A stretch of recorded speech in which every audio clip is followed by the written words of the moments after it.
قراره بریم ارزونترین و گرونترین آدامس ایران رو پیدا کنیم و تستش کنیم. خب بچه ها، این از اون آدامس 4000 تومانی کوچولو. بریم که بسته بندیشو ببینیم و در آخر بگیم که کدومش بهترینه. خب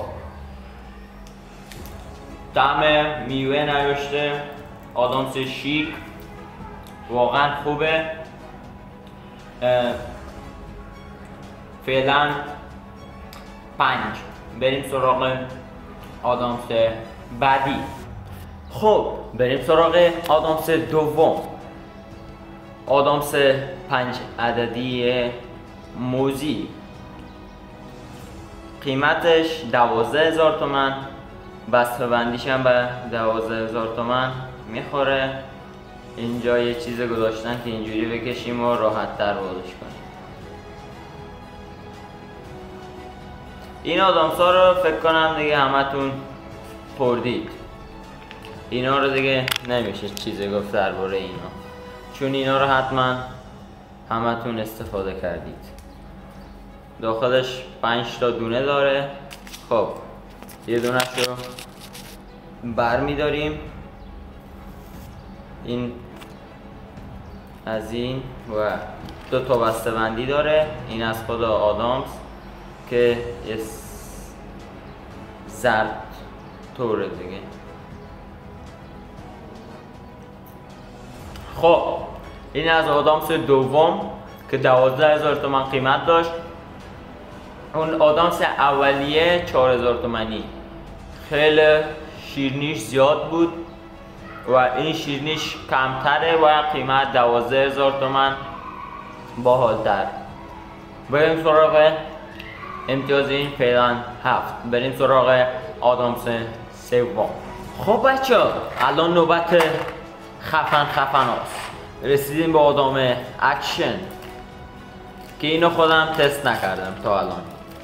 این از بسته بندی. خب باز میکنیم. بله این از خودش واقعا، ببخشید این پشت سرش، این جلوش، واقعا اینجاش سبک انیمیشن تور بسته بندی کردن، مثل پاکت سیگار جعبه‌ای باز میشه. داخل جعبه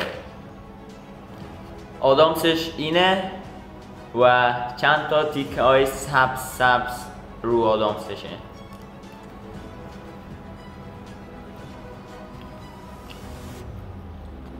آدامسش واقعا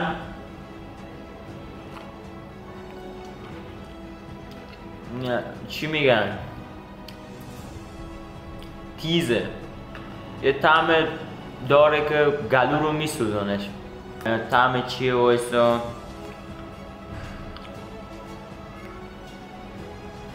آدامس نعنا. یه طعم تیزتور قسمی که بهتون گفتم داره و برای همسرنای خودم پیشنهادش نمی کنم، ولی کسایی که این طعم رو دوست دارن امتحانش کنن.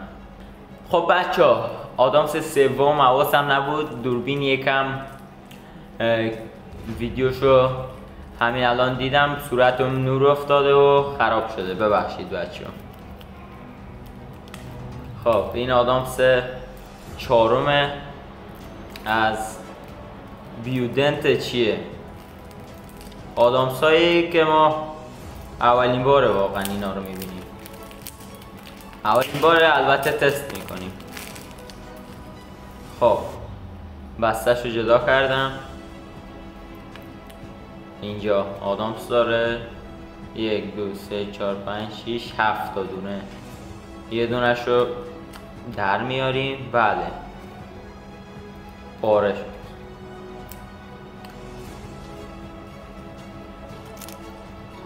یه طعم شیرین داره، با خلاف اون یه دونه آدامس از اون بیشتر اینو دوست داشتم و اونو امتیازشو 3 میدم و اینو 9. بریم سراغ آخرین آدامس. خب بچه ها رسیدیم با آخرین آدامس. یه بسته بندی خفن.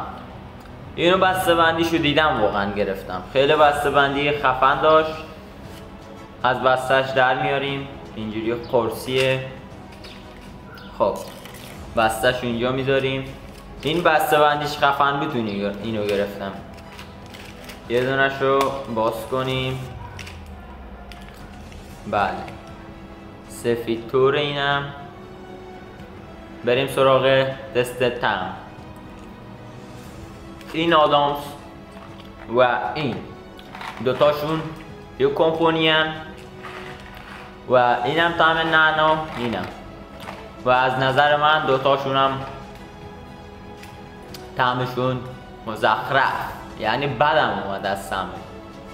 اگه بخوایم بهترین آدامس ما بگیریم کدومه، برنده این آدامسه، چون که خیلی طعم خفنه داشت. امیدوارم از ویدیو خوشتون اومده باشه. لایک، سابسکرایب و زنگوله رو حتما فعال کنید تا ویدیوهای بعدی. گات بای.